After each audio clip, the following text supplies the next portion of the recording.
So I am back. I'm talking over revision 4. Bloody Nightmare Frog.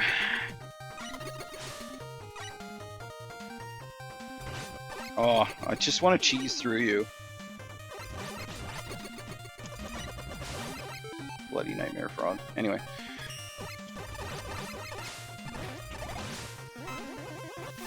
So this level actually originally didn't start out this way. It actually started out going from the bottom to the top, for those who were curious.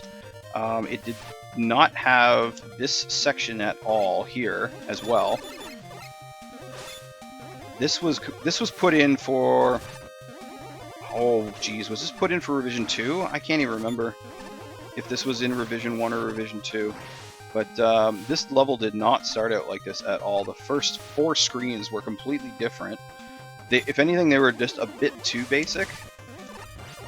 And there had more nightmare frogs in them. And I think what happened was either an update came with the squid enemies, and I really wanted to put them in because I thought it would just diversify the level a little bit more than kind of what we had.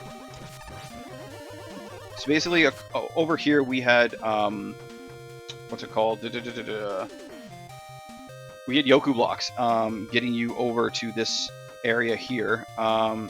There was a little bit more platforming beforehand with the nightmare frogs and the snails, and it just was like, it just seemed too Mega Man 2-ish. So I was like, you know what? As much as I wanted homage a little bit to Bubble Man, I wanted to make it its own thing.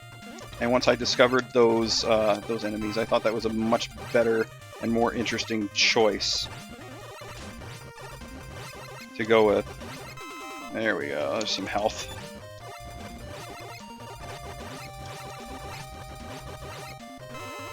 Again, for those who don't know me, I have a very janky USB controller, so forgive me. I cannot do the jump slide, or the slide jump with this controller.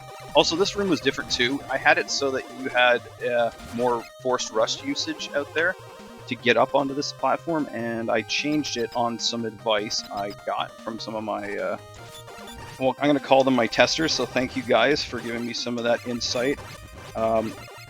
Particularly, Late Night Mega really helped me out with some insight while he was playing, and a lot of it had to do with just potential of soft lock if you run out of rush coil, which is ridiculous in Mega Man Maker to think about. There was also Yoku blocks here to get you up to the lever or the ladder platform here with Yoku blocks at first, and then I had a rush coil use, and then it was like, it just seemed like it was overkill, so I didn't bother with that.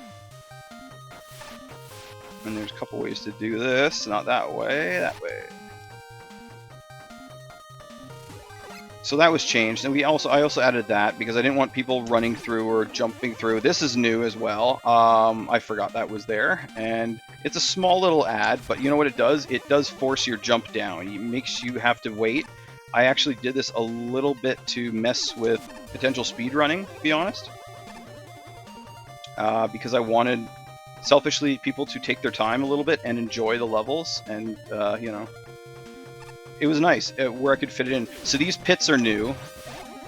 I honestly thought that the game didn't need a difficulty spike, but again, I felt a bit more of smart platforming would be a bit more of an interesting choice.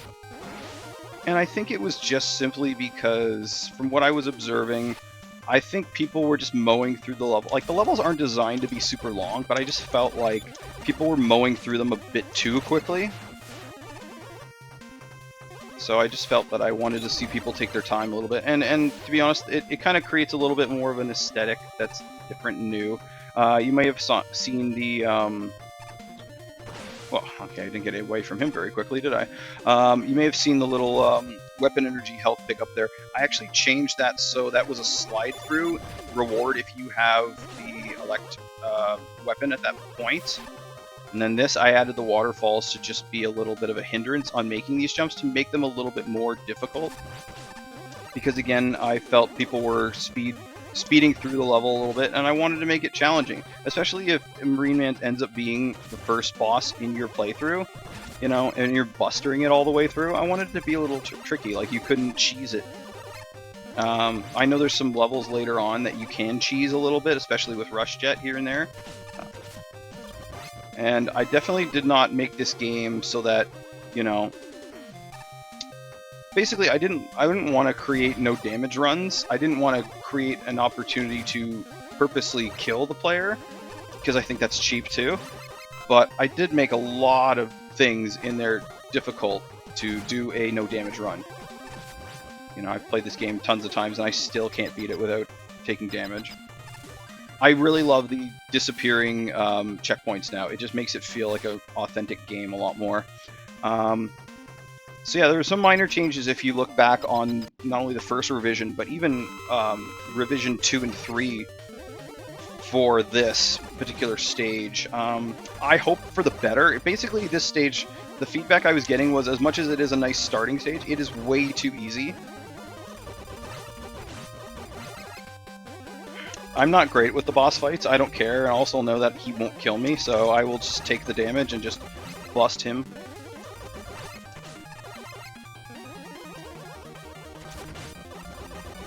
I say that, but, you know... Oh shit, that wasn't very smart. Let's get out of there. Alright. Pardon me for the language. This is definitely not a kid's run. So anyway. Yes. Vapor Burst. It is definitely helpful in the game to have Vapor Burst, so figure why not start with it. Also, as you'll see, since I am going by the old boss route that I took, I would say that, you know, playing Jinsu Man is, for a secret that's been added, you're going to need it.